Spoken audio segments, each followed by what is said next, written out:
салом алейкум дӯстони азиз, давом метавонем таҳлили саволҳои маркази мини тестиро. Растем дар саволи 503 мегӯяд массаи нисбии молекулаи чарбе ки танҳо аз як кислотаи сери карбонӣ ҳосил шудааст ба 890 баробар аст. Адад атомҳои гидрогенро дар як молекулаи чарб муайян намоед. Фаҳмон? Я рӯи формулаи умумии чарбо кор мекунем. Ранги мисолҳои пешинор. Фаҳмон? CH2OO карбон R. Фаҳмон? CHOO карбон R. این فرمول چی بود؟ فرمول عمومی چرب هایی. برای که چرب ما نامعلومه روی فرمول عمومیش کار میکنیم. یعنی MR چند بود؟ 3R پلوس 173. میگه چرب ماسه چنده؟ چرب ماسه 890 میگه. یعنی برابر چندش میگیم 890. فهمو؟ انا که اینجا چیکار میکنیم؟ روی 3R میریم. 3R برابر دی 890 یا 73 را ترک کنیم چند میشه؟ 890 یا 73 را ترک کنیم میبرویه 700 چند 717 اگر من اینجا R را یافتم اگر من R را بیاوم R 717 چیکار میکنیم؟ تقسیم 3 میکنیم که میبروید چند 239. فهمو؟ 239 رادیکالی ما 239 که برآمد تا значи باید یک رادیکالی بیاوی که امرش هم شد 239. رادیکال 239 چربی کیسوتای سر میگه. نگاه که از کیسوتای سر باره باشه ما یا کیسوتای سر پالمیت نداریم کیسوتای اولی چربی پالمیت نداریم خچی سرات چربی که از سرات ترکیب یافتگی یعنی کربن 17 گیدروژن 35 ترکیب یافتگی باشه همه رادیکال ما مقصد کربن 17 گیدروژن 35 امرش حساب کنید استرات ماسش 239 های یعنی چرب ما ای کیسوتای سر ترکیب یافتگی. فهمو؟ یعنی انا که چرب ایسر می‌نویسیم. چی با ما چرب باید ایسر می‌نویسیم؟ برای اون که میگه عدد اتم‌های گیدروژنش در مولکولای چرب معین که. انا که تو باید چرب ایسر بنویسی کدام فرمول بوده یعنی چربی 300 دایم خاص چربی چی 300 значит که چرب 300 بوده انا که با میگیری گیدروژنش چیکار می‌کنی؟ حساب می‌کنی. تمام. 3 تا 35 حساب میکنیم ازش میبره چند 105 105 با جمع 5 دیگه میکنیم میشه چند 110 اتمی چی گیدروژن. فهمیدید 110 اتم داشته.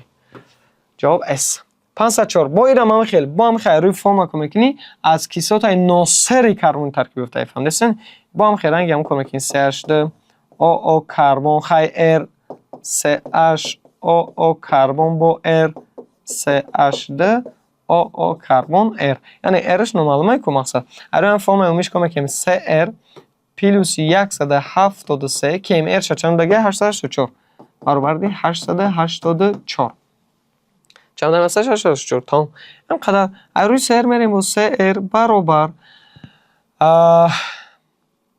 173 را این پارا میپرتیم تر میشه یعنی چون میگیم تر میکنیم میبره چند 700 چند میشه 711 711 R میویم R برابر دی 711 را ما اگر تقسیم 3 کنم 711 را تقسیم 3 میکنیم چند میرونده 237 فهمو 237 کدام رادیکالی یگان کیسوتای اولی چربی بیاو که رادیکالی ناصر یعنی MR شم شد 237 این رادیکالی کیسوتای اولئینات یعنی کربن 17 گیدروژن 30 چند میشه 33 اما 139 این کربن 17 گیدروژن 35 بر کدو تا گیدروژن شکم که کربن 17 گیدروژن 33 یعنی مثلا 337 چی با ناصره برای که بین اتم کربن شک تا بند نشانه داره. فهمو؟ یعنی چربی چی بوده تری اولئینات یعنی ما رادیکال یافتیم که چه به جای رادیکال چی نویسیم کربن 17 گیدروژن 33 ایشان خیلی کربن 17 گیدروژن 33 کربن 17 گیدروژن 33 یعنی چربی تری اولئینات بوده عدد اتم گیدروژن در مولکول چرب میگه ما که 3 تا 33 99 میشوه انا که 99 جمع چی میکنیم 99 جمع 5 میکنیم برای چند 104 جوابش هم ده وریانتی ده. فهمو؟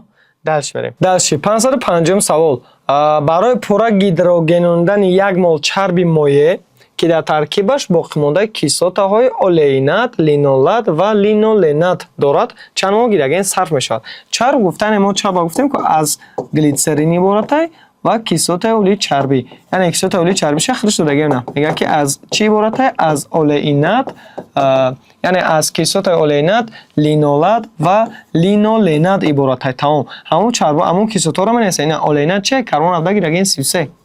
کربن 17 گیدروژن 33. لینولات میگه یعنی کربن 17 گیدروژن 31 و لینولنات کربن 17 گیدروژن 29. میگه که هنگام چی گیدروژنوندن یعنی گیدروژنیزاسیون یک مول همی گیدروژنیزاسیون که میگه پلوس چی میکنی؟ اشد میکنی. اگه سالتیر نمیفهمی که چند مول اشد خط ریاکسیون میکنه تا ندونی که کیسوت اولئینات چند تا بند چند داره، لینولات و لینولنات چند تا بند چند داره. تو باید از یاب دونی که کیسوت نوسر یعنی کیسوت اولی چربی نوسرش اولئینات یک تا بند چند داره، لینولات دو تا بند چند داره، لینولنات باشه سه تا بند چند داره. یعنی ایش سه تا بند چند داره، ایش دو تا داره، ایش یک تا داره. یعنی برای اون که گیدروژن برای یک تا بند چند داره بشکنه یک مول گیدروژن در کنه. یعنی دیجا میره یک مول قطعی دیجا یک مول گیدروژن قطعی ریاکسیون میکنه، یک مول گیدروژن میره دیجا ریاکسیون میکنه. 2 مول گیدروژن میره و قطعی ایجا ریاکسیون میکنه. فهمیدین؟ 2 مولش برای که 2 تا بند چند داره. کربن 17 گیدروژن 29 2 تا بند 3 تا بند چی داره؟ 3 تا بند چند داره برای که 3 مول گیدروژن ریاکسیون میکنه. فهمیدین؟ 3 مول گیدروژن میره دیجا ریاکسیون میکنه، 2 مول دیجا میکنه، 1 مول دیجا که در اون چند مول شد 1 جمع 2 3 3 جمع 3 6. یعنی 6 مول گیدروژن صرف میشود برای چی؟ برای گیدروژنیزاسیون کردن همین ماده که در اینجا اسم میکنه چی؟ CH2 او کربن 17 نمو 1 مول گیدروژن که پیوست شده 1 مول گیدروژن دو تا اتم داره کو پس میشه گیدروژن 33 گیدروژن 33 و 35 میشه در چی CH او کربن 17 گیدروژن 31 بعد 2 مول پیوست یعنی 4 تا 35 ایشم CH2 او کربن ایش میشه کربن 17 گیدروژن ایشم چی 35. تو داید بگیر که هنگام گیدروژنیزاسیون سلولای چربی نوسر چیز میشه کیسوت سیارت. فهمو؟ با همین سال 5 یعنی چند مول گیدروژن 6 مول. با هم خیلی سال 5 6 سال شده. میگن هنگام پورا گیدروژنیزاسیون کردنی چربی که چی بارته در ترکیبش 2 بخ مونده کیسوت اولئینات داره. یعنی 2 تا کربن 17 گیدروژن 33 است. فهمو؟ نه 2 تا یادش نیست نه باید دیگه‌ش هم نیست. کربن 17 گیدروژن 33 یعنی 2 تا از کیسوت اولئینات و 1 باقی مونده چی میگه برابر باشه 1 باقی مونده کیسوت چی لینولات باید باشه یا دیگه کیسوت چی لینولات کربن 17 گیدروژن 31. فهمو؟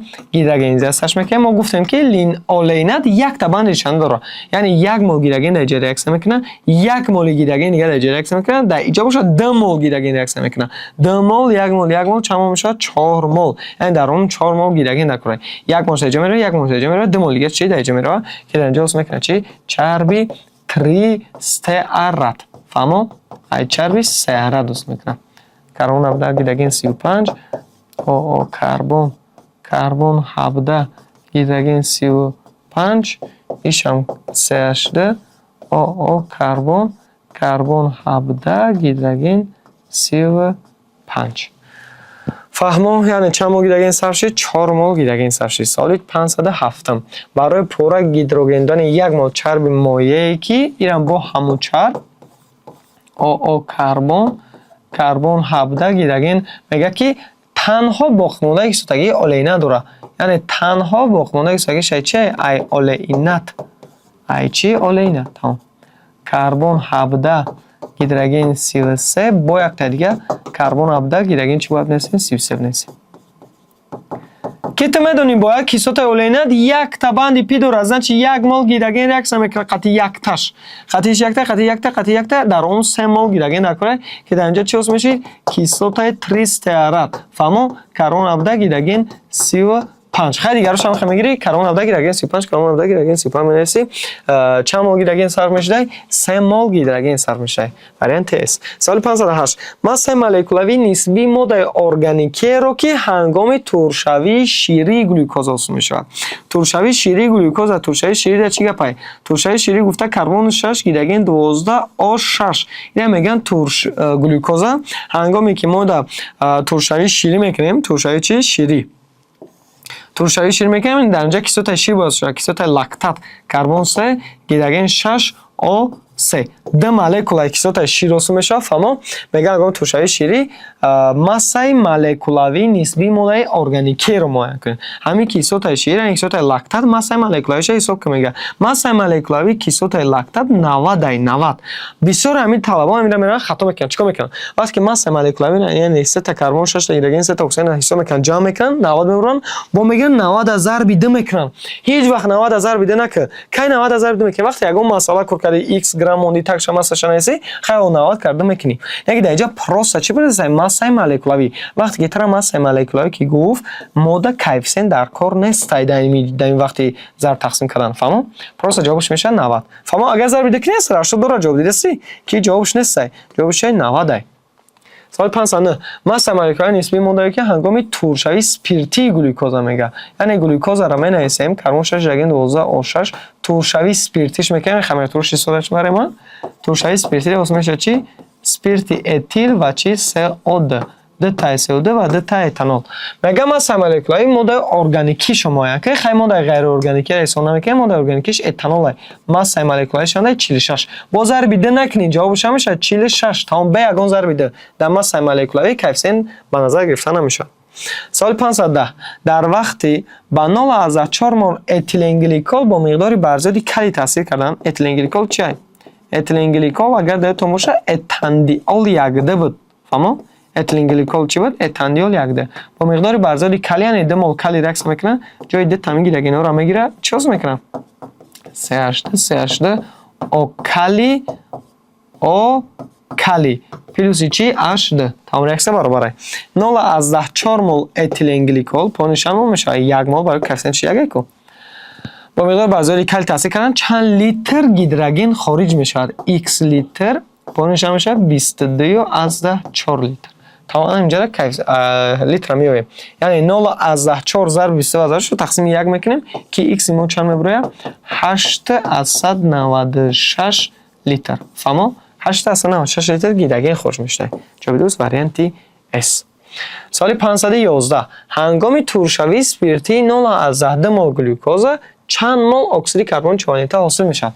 бо туршавии спиртии глюкоза мегӯяд. ту бояд формулаи глюкозаро аз ёд бидонӣ. ҳамин туршавиро бачаҳо аз ёд кунед. туршавии спиртии равғани ширӣ ҳар сеша шумо бояд парра аз ёд бидонед. яъне ё ки масъалааш омада ки чанд боши ҳамин туршавӣ омадисай. туршавӣ чӣ мега?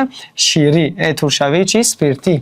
ки дар инҷа ҳосил мешавад спирти этил 2 мол спирти этил ва 2 молекула чи? CO2. 0,2 мол глюкоза мега 0,2 мол пониш 1 мол барои чи? барои коэффициентш 1 ку. 1 мол чанд мол оксиди карбони чорнита яъне CO2 надора x мол. ана инҷа коэффициент дар кор ай барои ки мо уже масъала кор кардем ку масса молекула мегуфт дар кор намешид. яки чанд мол мега коэффициентш шуда 2. тамом ай коэффициент кор мекунем мерем. яъне x баробар 0,2 зарби 2 тақсими 1 мекунем. чанд мешавад? 0,4 мол. чанд дай 0,4 мол. ҷавоби дуруст варианти S. соали 512 барои ҳосил кардани 39 грамм бензол чанд литр ацетлен лозим аст? ацетлен чие бачаҳо? ацетлен я меган этин. фаҳмо? этин. этин ҳам агар тримеризатсия кунам барои ҳосил шавии бензол мега ки барои ҳосил кардани 39 грамм бензол чанд грамм ацетлен. те формаи ацетлен менависӣ. ҳамо бензол ҳосил мекунӣ. тамом. бензол чӣ буд? бензол карбон 6 гидроген 6. 36. ҳангоми тримеризатсия раксияи Зеленский. фаҳмо? раксияи чи? Зеленский. тримеризатсия этин мекунем. дар инҷа ҳосил мешавад чи? бензол. чанд грамм бензол? 39 грамм бензол. кемери хили бензол чанд ай? 78. чанд литр ацетлен мега? ацетлен меёбем x литр. дар инҷа коэффициент 3 дар кор мешавад. 3 зарби 22,4 мекунем чанд мешавад? 67,2 литр. фаҳмо? ихтисор мекунем. ира ба ихтисор мекунем дтаги 67,2 тақсими чӣ мешавад? 2 мешавад. ки дар инҷа литри ацетлен мебарад чанд? 33,6 литр. 33,6 литр чи? ацетлен. ҷавоби дуруст варианти S. фаҳмо? яъне ҷавоби 512 33,6 литр шид. соали 513 массаи кислотаи нитрати консентронида бо грамм ки бо 0,2 мол толол ба реаксия дохил мешавад. толол қати. яъне нигоҳ кунед бачаҳо, ман дар шакли структураи толола менависам. чӣ? тололай میگه همین جمعی که کیسوتای نیتراتی کنسنترون در ارگانیک کیسوتای نیترات HO بنویسیم فهمیدین؟ بعد وقتی که کیسوتای کنسنترونیده میگه در اینجا باید 3 مولکول بگیری فهمیدین مقدار برزیات چه میبری 3 مولکول شما میبری که در کربن دیوم چهارم و ششم ریاکسیون میکنن چی با این دیوم چهارم و ششم تو باید قاعده تمایل بدون جونشین نوی یکم داشتیم جونشین نوی دیوم در جونشین نوی یکم طلال داخل میشه فهمو یعنی دو 4 6 ریاکسیون میکنن 3 مول یعنی اشو میان اینجا میکنه قطعی و اشو پیوست میشه 3 مول آب حاصل میکنه پلوس چی 3 تا اینو در اینجا که اش کنک در اینجا چیکار میکنه پیوست میشه نه اینجا خیلی گفتم متیل داره طلال کو انا اینجا در یک تا چی پیوست میشه NO2 اینجا هم NO2 پیوست میشه و اینجا هم چی پیوست میشه NO2 یعنی 3 نیترو تولول میگن نه 246 3 نیترو تولول فهمم 246 3 نیترو تولول میشه میگه 0.2 مول تولول یعنی در طور تولول میشه 0.2 مول فهمم 0.2 مول پس چند میشه 1 مول چند گرم کیسوت نیتر میگه x گرم ماس کیسوت نیتر 63 یعنی 3 ضرب چند میکنیم 63 میکنیم فهمم 3 ضرب 63 میکنیم که جواب درست دامون چی میبره جواب 37 از 8 میبره یعنی x هم میوید اینجا x هم میوید یعنی 0.10 ضرب 3 ضرب 63 تقسیم 1 میکنی فهمم که در اینجا میبره جوابش چند چند گفتیم 37 از 8 گرم 37 از 8 گرم تمام واریانت اس سوال 514 هنگام گیدرولیزی 2 مول تریپپتید همین سوکتور آورده شده چند مول کیسوت امینو اتیتان گلیسین حاصل میشد انا که شما نگاه کنید بچه‌ها اینجا تریپپتید چیه تریپپتید یعنی تریپپتید کی حاصل میشه وقتی که 3 تا امینو اسید را ریاکشن میبرن در اینجا حاصل میشه تریپپتید یا که من اگر تریپپتید اگر گیدرولیز کنم جمع آب میکنم حاصل میشه چی امینو کیسوتا انا که شما باید یک چیز اینجا بدونین تریپپتید میگه تریپپتید چی معنی داره میگه که تریپپتید گفتن 3 تا امینو اسید پیوست شده را میگن تریپپتید برای اون که ما تریپپتید اگه گیدرولیز کنیم 2 مول آب در کره یعنی مثال ما دیپپتید داریم مثال دیپپتید تریپپتید تتراپپتید پنتاپپتید ما میار اگر گیدرولیز کنیم ای همو گفتگیش یک تا آب کم میگیره مثال تریپپتید میگه تریپپتید 3 تا امینو اسید داره 3 تا امینو اسید داره زاش همین مادر ما باید جمعی 2 مول آب کنم یعنی مثال تتراپپتید بگه یعنی 4 تا امینو اسید داشته باشه جمعی چند مول آب میکنیم یک تا کم چند میشه 3 تا یعنی 3 مول آب میکنیم یا که اکتاپپتید گفتن 8 تا امینو اسید داره 7 تا آب میبره یا که 100 تا امینو اسید داشته باشه 99 تا آب قطعی ریاکشن میبریم فهمو یک تا کم آب هنگامی که ما گیدرولیز کنیم تریپپتید امینو کیسوتا یکمش ای چی میشه ای امین بعد ای کیسوتا قطعی بود میشه یعنی NH2 CH2 COH یعنی همجا که سر شوه در اینجا باید بود شوه وقتی که آب تاثیر میکنی OH میاد اینجا پس میشه یعنی NH2 CH2 چی میشه اینه سرکه میکنیم یا سرکش اینجا بعد ریاکشن چی میکنه NH2 CH2 CO و OH قطعش پس میشه چی میشه COH یعنی گلیسین میشه پلوسی اینجا سرشوی شبو امینو اسید را سرشوی شه یا امینو اسید نه وای بوی اینا یک تا امینو اسید نه د تا امینو اسید دینگیش اینا سیمگیش فهمو بین NH سه را خیلی خدمو با اینا NH باید چی میشه یک دیگه پس میکنه چی میشه NH2 CH خیلی تاثیر نمیکنه شه آب CH3 اینجا CO چی بود CO بود چی میشه COH میشه فهمیدین نه یعنی اصلا میشه چی آلانین با بور یا NH باشه اگه دیگه پس که NH2 CH2 COH که ما بور اوجه نمیسم کو همین یعنی NH2 CH2 COH NH2 CH2 COH دو بار رسم میشه اینجا چیکار میکنیم کوفیشنتی دو میمونیم و یک تا یعنی همین تریپپتید ما از 2 مول گلیسین و 1 مول آلانین میبرد تایم فهمیدین چی گپ شد یعنی چند مول کیسلات امینو اسید که چی میگن شه گلیسین حاصل میشه چند مول x مول گلیسین پایینش هم میشه 2 مول 2 مول دیگه چی میگه تریپپتید یعنی بالای همین تریپپتید ما باید چند مول بنویسم 2 مول بنویسم پایینش هم میشه 1 مول اگر من همین x بیاورم چی میشه x برابر دی 2 ضرب 2 تقسیم 1 یعنی در اون چند مول گلیسین میشه 4 مول فهمو 4 مول گلیسین میشه سوالی 515 با هم خیلی تریپپتید میگه گیروس که جمعی چند مول آب میکنیم جمعی 2 مول آب میکنیم 2 مول برای که 3 تای که خودش تریپپتید جمعی 2 مول آب میکنیم یعنی NH2 اولش میرسیم NH2 CH CH3 CO را دیدی اینجا خط کش همجا چی هست میکنن COHش میکنن یک تا امینو اسید هست میشه آلانین هست میشه در چی با NH سر میکنیم NH به چیش میکنه؟ NH دش میکنه CH خیخش میشه CO به چی میشه؟ COH میشه COH میشه. یعنی اینجا با بگیم که یک امین اکسیدات دیگه نه یک تامین اکسیدات دو تامین اکسیدات سه تامین اکسیدات با بوریا پیروز میکنی این NH به چی میشه؟ NH ده CH CH CH کی رو وجود من هستم میتونیم اینجا چیکار کنیم که اصلا دمونیم فهمو دیگه چی میبره یعنی یک تا گلیسین میبره و دو تا چی آلانین میگه هنگامی گلیسرول دمول همی تریپپتید دمولی همی تاگش یک مول میشه کو چند مول امینو اسیدن گلیسینوس میشه چند مول x مول گلیسین یک مول گلیسین اینجا x همیو یک پرومر دکره یک میشه x برابر دکره یک چه میشه دمول یعنی در عموم دمول گلیسینوس میشه فهمو چند مول گلیسین دمول سال 516 با هم خیلی تریپپتید میگه گیروز میکنیم دمول اوقاتی چوس میکنه اینا CO با CO یعنی دو تا آلانین وصل میکنه یک تا گلیسین یعنی رنگ همین فرمولا با بوریم نیستمش NH وصل میکنم نه CH COH CH C همه خیلی هم نیست بود آخر هم سه برای که افسین دش میمونیم با پلیس چی NH ده CH ده COH این گلیسینه اما اینجا پروسس امینو پروپیونات یا چی میگن شه آلانین چند مول آلانین وصل میشه x مول پونش مول میشه دمول همین ترپپتید پونش یک مول یعنی دکره دم کم چند مول میشه x برابر دی 4 مول یعنی ای دمول 4 مول آلانین وصل میشه فهمو چند مول 4 مول 517 هم سوال میگه با یک مول لیزین حد اکثر یعنی ماکسیمالی چند مول اشخلور تصمیم میکنن حد اکثر گفتن یعنی ماکسیمالی چند تا اشخلور ریاکسیون میکنن تو باید بدونی که اشخلور یک کیسلوتا گفته باید قطعی اساس ریاکسیون کنه یعنی قطعی سواش ریاکسیون نمیکنه